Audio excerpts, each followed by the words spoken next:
My sisters and brothers, we as a Catholic Church leadership encourage our faithful to take part in the political process by joining political parties of their own choice.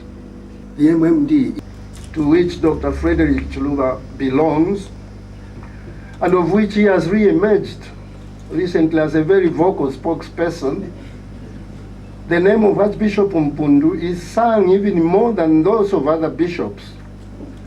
Archbishop Mpundu is regarded as patriotic front number one. This, of course, is preposterous. But that is what the MMD believes and says. Frederick Chiluba's successor in State House openly accused Archbishop Mpundu of being partisan at a meeting on the matter of the Constitution with the Catholic bishops in July 2007, just 3 weeks before the ordination of Bishop Mwenda in Solwezi. The president cited intelligence sources that had kept reporting to him that Archbishop Mpundu was a member of the Patriotic Front. Now, if this is the type of mark that the intelligence sources can come up with, our intelligence is down. Then intelligence services is a phrase that covers a multitude of sins. I shudder to think of what else they have manufactured in the past and what they can genetically engineer in future against the government's real or perceived enemies, particularly during the run-up to next year's elections. In the media, both print and electronic, and even in the National Assembly. My name in the National Assembly was called telephone, telegram, tell a man, tell no man, tell a woman, God bless us. I said, my name is very clearly written. You see, the so-called legacy is a figment of some people's fertile imagination. A creation of a clique of people with vested interests in retaining or ascending to political power. President Mwenda didn't talk about his legacy.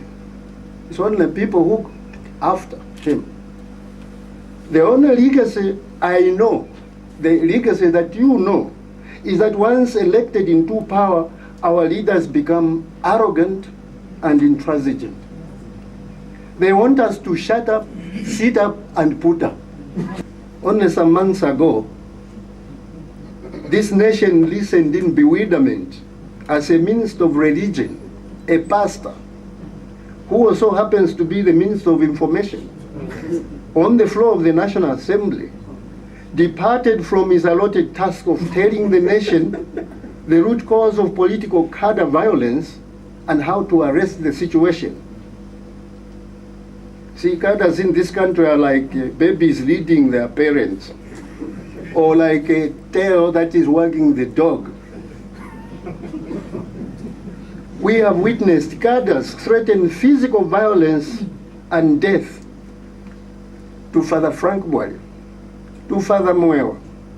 They have threatened Honorable Nawakwi with appalling sexual violence. Edith Nawakwi, my sister, my mother. Terrible things coming out of the mouths of children who should respect our mothers. On the 8th, we celebrate World Women's Day. And yet we let all these children insult our mothers and our sisters. This is criminal. But no arrest, as far as I know. I can be corrected. No charges, not that I know of. In my view, Your Grace, what you have done is to ask the question that Jesus asked that soldier who slapped him for saying the truth. He said to that soldier, why have you slapped me? If I've said something wrong, explain. If not, why have you slapped me? And personally, I'm very happy that today you've asked that question. Why have you been slapped? Why have I been slapped? Why are all the 4 million Catholics in this country being slapped by one thief Dr. Frederick Chiluba.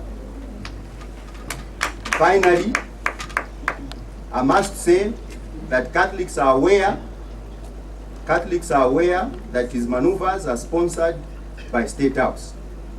And we are being slapped so that we keep quiet. And I think this will not be tolerated. So this news for children outside wedlock should not take the Eucharist. I wanted to find out what is the church teaching on who should eat the Eucharist. I think this is in reference to Mr. Michael Sata. First of all, the so-called marriage. It's not a marriage. If you are in concubinage or cohabitation, you cannot call it marriage. So, that is clear. Now, as to who receives the Eucharist.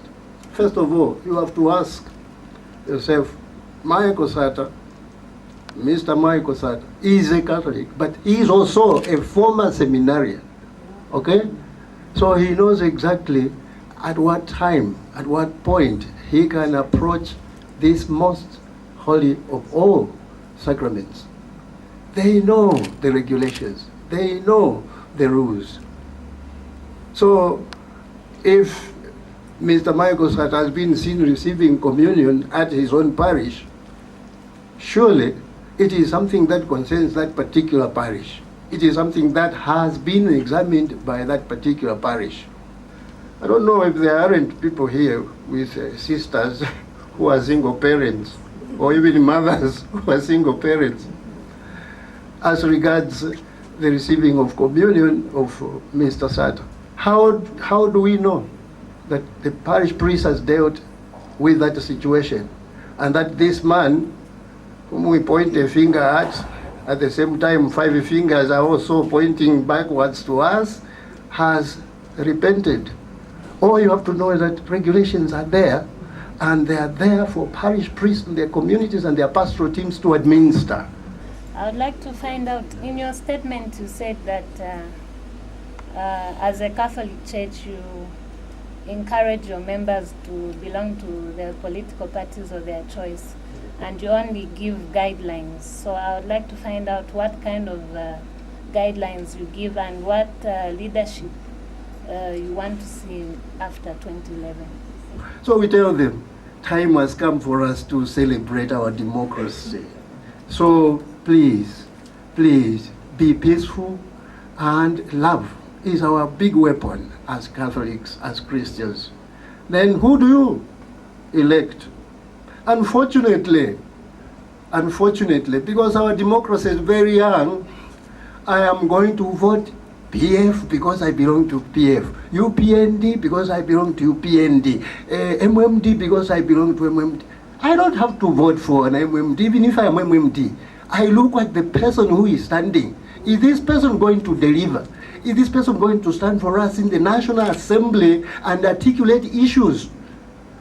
That is what guides me, not because they are flashing, a card. And this is the way we should go about it. This is what we tell our people. And those are not secret guidelines only to be known by Catholics. No, it is all printed. It is there for everybody to see and note. And it doesn't apply to Catholics alone. It applies to citizens of Zambia. Sometimes we feel that these are our media, these are our people. Why can't they report a lot more positively? Should I always run to the post if I want something done? No. I should also be welcome with the Times and with the Daily Mail.